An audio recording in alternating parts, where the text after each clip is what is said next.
Assalamualaikum warahmatullahi wabarakatuh teman Tati itu semuanya. Lama ya kita nggak jumpa. Nah sekarang kita akan bersama-sama mendengarkan kisah Nabi Muhammad SAW episode pengiriman satuan ekspedisi.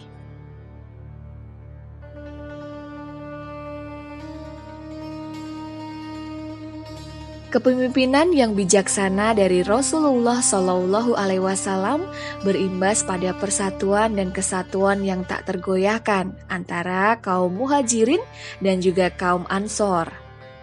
Dalam waktu sekitar 6 bulan setelah hijrah, kehidupan kaum muslimin di kota Madinah mulai aman dan tentram. Namun, kewaspadaan tetap ditingkatkan mengingat kaum kafir Quraisy dan juga kaum Yahudi tetap tidak membiarkan Islam berkembang dan bertambah kuat. Untuk itu, Rasulullah SAW menempuh 2 langkah kebijaksanaan.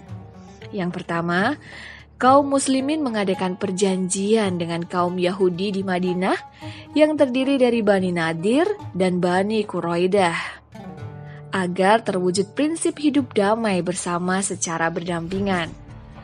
Yang kedua, Rasulullah akan mengirimkan satuan ekspedisi atau syariah ke beberapa daerah untuk mengabarkan kedatangan kaum muslimin di Madinah serta mencegah bentrokan bersenjata oleh kabilah-kabilah yang bermukim di sekitar Madinah. Selain itu, satuan ekspedisi juga akan bertugas mengamati pergerakan kaum musyrikin Quraisy yang berada di Mekah. Rasulullah SAW memilih beberapa orang saja dari kaum Muhajirin yang berangkat dalam satuan-satuan ekspedisi. Kaum Muhajirin yang dipilih adalah yang dianggap lebih banyak mengenal dan paham keadaan Mekah dan wilayah sekitarnya, yang dulunya merupakan tempat mereka berasal, tempat kerabat dan sanak saudara mereka tinggal, sekaligus tempat di mana disimpan harta kekayaan, rumah, ladang, ternak, milik kaum muslimin yang dahulu disita oleh kaum musyrikin Quraisy sebagai syarat agar bisa keluar dari Mekah untuk hijrah mengikuti Rasulullah SAW. Pada saat peristiwa itu terjadi, Allah SWT belum mengizinkan kaum muslimin pengikut Islam melakukan peperangan. Al-Hamid Al-Husaini dalam bukunya menulis beberapa satuan ekspedisi yang dikirim oleh Rasulullah SAW antara lain. Yang pertama, satuan yang dipimpin oleh Hamzah bin Abdul Muthalib, terdiri dari 30 orang yang bertugas di kawasan Is di tepi Laut Merah. Mereka berpapasan dengan 300 orang kafilah musyrikin Quraisy, pimpinan Abu Jal bin Hasim. Satuan ekspedisi ini dapat menahan diri sehingga tidak timbul bentrokan. Yang kedua, satuan pimpinan Ubaidah bin Al-Harits yang terdiri dari 60 orang menuju Wadi Robik di Hijaz. Mereka berpapasan dengan 200 orang kafilah musyrikin Quraisy, pimpinan Abu Sufyan bin Harb. Satuan ekspedisi ini juga dapat menahan diri, sehingga tidak terjadi pertempuran. Yang ketiga, satuan ekspedisi di bawah pimpinan Sa'ad bin Abi Waqqas, terdiri dari 20 orang menuju ke daerah Hijaz. Satuan ini tidak berpapasan dengan seorang pun dari kaum musyrikin Quraisy. Yang keempat adalah satuan yang dipimpin langsung oleh Rasulullah SAW ke wilayah Abwa. Saat tiba di Wadan, beliau SAW mengadakan perjanjian damai dengan kabilah Bani Damrah. Selanjutnya ke Abwa, satuan ini tidak bertemu dengan kaum musyrikin Quraisy. 1 bulan setelahnya, Rasulullah SAW berangkat lagi bersama 200 orang ke wilayah Buwaid. Walaupun terdapat sebuah rombongan kafilah musyrikin Quraisy yang dipimpin oleh Umayyah bin Khalaf yang melintas ke arah negeri Syam, namun mereka tidak saling berpapasan. Sekitar 2 atau 3 bulan kemudian, Nabi SAW kembali memimpin 200 orang dalam satuan ekspedisi ke Usairoh di kawasan Yambu. Di Usairoh ini, Beliau beserta rombongan tinggal selama 1 bulan lebih dan tidak ada bentrokan apapun. Bahkan pulangnya, Rasulullah sempat mengadakan perjanjian damai dengan kabilah Bani Madhij dan sekutunya dari kabilah Bani Gamroh.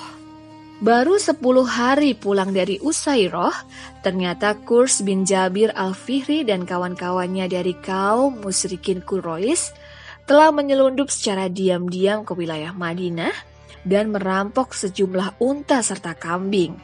Segera Rasulullah Shallallahu Alaihi Wasallam bersama beberapa orang sahabat berangkat mengejar kawasan perompak ini hingga sampai di sebuah tempat yang bernama Safawan, yaitu di daerah Badar. Akan tetapi, kawanan perampok berhasil menghilangkan jejaknya. Selain satuan ekspedisi tadi, terdapat satuan ekspedisi yang memiliki arti penting dalam sejarah perkembangan Islam, yaitu satuan yang berada di bawah pimpinan Abdullah bin Jahsy. Satuan ini terdiri dari 8 orang muhajirin yang bertugas ke wilayah di antara Mekah dan Taif. Sebagai pimpinan satuan, Abdullah bin Jahsy menerima sepucuk surat dari Rasulullah Shallallahu Alaihi Wasallam dengan sebuah pesan. Jangan dibuka sebelum menempuh perjalanan selama 2 hari. Setelah 2 hari, Abdullah bin Jahsy membuka dan membaca surat tersebut, yang isinya ia boleh melanjutkan perjalanan, tetapi tidak boleh memaksa kepada seorang pun dari anggota rombongan untuk menyertainya. Rasulullah Shallallahu Alaihi Wasallam memerintahkan agar ia meneruskan perjalanan hingga Naqlah antara Mekah dan Taif. Satuan ini ditugaskan mengamati gerak-gerik kaum musyrikin Quraisy. Seluruh anggota satuan menyatakan ingin ikut serta, bahkan siap mati syahid jika tertangkap kaum musyrikin Quraisy. Dalam peristiwa ini, Sa'ad bin Abi Waqqas tidak dapat bergabung karena tertinggal sangat jauh di belakang saat mencari untanya yang tiba-tiba lari dan hilang. Ia ditemani oleh Utbah bin Khaswan. Ketika berusaha mencari unta inilah, mereka dikenali dan ditangkap oleh kaum musyrikin Quraisy, kemudian dibawa dan ditahan di Mekah. Sementara itu, 6 orang yang tergabung dalam rombongan satuan ekspedisi pimpinan Abdullah bin Jahsy telah tiba di Naqlah. Mereka berpapasan dengan kafilah musyrikin Quraisy yang di dalamnya terdapat Amir bin al-Hadrami.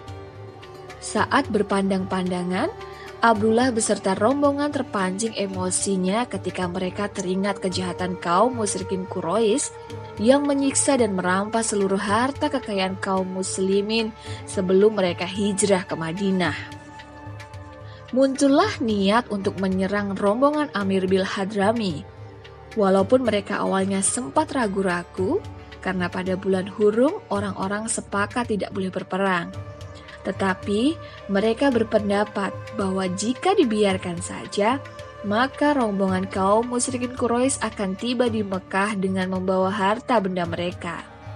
Peristiwa ini terjadi pada hari terakhir bulan Rajab, yaitu tahun kedua Hijrah, di mana bulan Rajab saat itu termasuk dalam bulan Hurum, yang tidak diperkenankan adanya peperangan ataupun pembunuhan. Setelah lama berunding, salah seorang dari rombongan Abdullah bin Jahsy yang bernama Waqid bin Abdullah At-Tamimi berinisiatif menyerang terlebih dahulu dengan melepaskan anak panah hingga menewaskan Amir bin al-Hadrami. Terjadilah bentrokan senjata antara 6 orang anggota kesatuan ekspedisi melawan kafilah musyrikin Quraisy. Bentrokan berakhir dengan kemenangan satuan ekspedisi Abdullah bin Jahsy. Dari pihak musyrikin Quraisy tertawan 2 orang bersama kafilah yang mengangkut barang-barang dagangan. Mereka semua dibawa ke Madinah. Di Madinah, Rasulullah Shallallahu Alaihi Wasallam menolak harta yang dibawa pulang oleh satuan ekspedisi yang dipimpin oleh Abdullah bin Jahsy ini. Bahkan, mereka ditegur karena telah melakukan 2 kesalahan. Yang pertama, mereka menyerang musuh tanpa perintah Rasulullah Shallallahu Alaihi Wasallam. Kemudian yang kedua, mereka melakukan penyerangan di dalam bulan Hurum. Hal ini membuat rombongan satuan menjadi bingung dan tidak tahu harus berbuat apa dengan harta yang dibawa beserta para tawanannya. Sementara itu, kaum musyrikin Quraisy memanfaatkan peristiwa ini untuk melakukan propaganda secara luas dan besar-besaran dalam rangka memojokkan Rasulullah SAW yang telah melakukan pertumpahan darah di bulan Hurum. Di pihak lain, muncullah orang-orang kaum Yahudi yang menghasut kaum musyrikin Quraisy agar mereka segera melakukan pembalasan. Dalam peristiwa ini, Allah SWT berfirman, "Mereka bertanya kepadamu, hai Muhammad, tentang berperang pada bulan Hurum atau bulan suci. Jawablah, berperang dalam bulan itu adalah dosa besar. Tetapi menghalangi orang dari jalan Allah, mengingkari Allah, menghalangi orang masuk ke dalam Masjidil Haram, dan mengusir penduduk dari tempat sekitarnya, jauh lebih besar dosanya dalam pandangan Allah. Dan berbuat fitnah, dalam hal ini penganiayaan serta penindasan terhadap Islam dan kaum muslimin, dosanya lebih besar daripada pembunuhan." Quran Surat Al-Baqarah ayat 217. Pengiriman satuan ekspedisi ke Mekah yang dipimpin oleh Abdullah bin Jahsy ini merupakan satu-satunya yang mengalami bentrokan senjata dengan kaum musyrikin. Sebagai upaya kaum musyrikin membebaskan 2 orang Quraisy yang menjadi tawanan kaum muslimin, sekaligus untuk memperoleh kembali kafilah yang disita. Maka, kaum musyrikin Quraisy mengirim perutusan ke Madinah dengan maksud hendak membayar hutang tebusan. Namun, Rasulullah SAW dengan tegas menjawab bahwa 2 orang tawanan akan dibebaskan apabila kaum musyrikin Quraisy juga membebaskan 2 orang kaum muslimin yang telah dulu ditawan di Mekah. Tawanan yang dimaksud adalah Sa'ad bin Abi Waqqas dan juga Utbah bin Haswan yang ditangkap saat mengejar unta mereka yang lari. Akhirnya tercapailah persetujuan di mana masing-masing pihak sepakat bersedia membebaskan tawanan mereka. Kisah ini akan berlanjut di kisah Nabi Muhammad SAW episode Perang Badar. Wassalamualaikum warahmatullahi wabarakatuh.